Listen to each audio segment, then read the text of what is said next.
Umaga pa lamang ay abala na si Ivana Alawi sa kanilang bahay.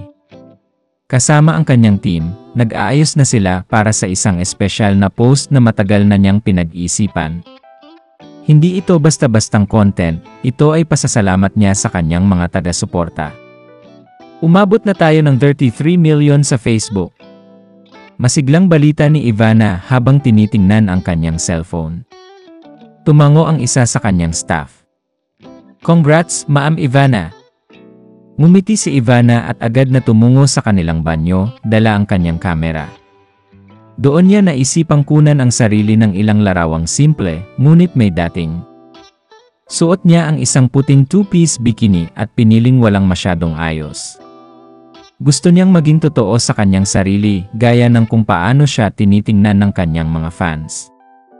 Ilang sandali pa, na-upload na ang larawan.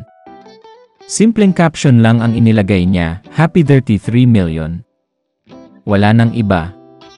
Walang pabongga. Wala ring filter. Agad namang umani ng libo-libong likes at share ang kanyang post. Marami ang humanga sa kanyang ganda at sa simpleng paraan ng kanyang pagdiriwang.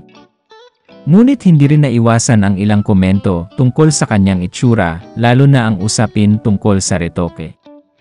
"Ang ganda mo pa rin kahit hindi retokada." Komento ng isang fan. Dahil dito, naalala ni Ivana ang kanyang naging panayam kay Kuya Boy sa Fast Talk. Doon niya muling binanggit ang kanyang insecurities, lalo na ang kanyang ilong.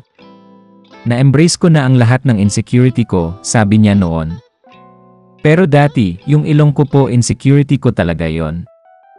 Hindi raw niya pinaretoke ang kanyang ilong, taliwas sa haka-haka ng iba.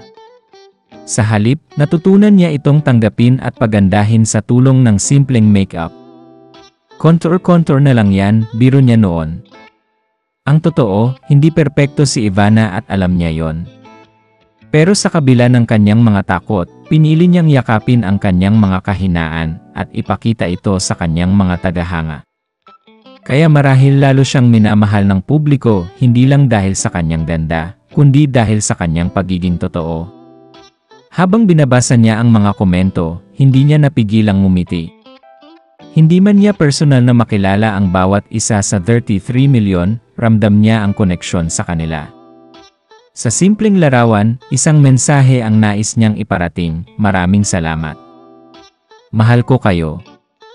At sa bawat like at comment, isang panibagong paalala iyon kay Ivana na sa mundong puno ng ingay at panghuhusga, may halaga pa rin ang pagiging totoo. Sa gabing iyon, bago matulog, muling tiningnan ni Ivana ang kanyang post. At sa kanyang puso, alam niyang ito pa lang ang simula ng mas maraming kwento ng pasasalamat, pagtanggap at pagmamahal.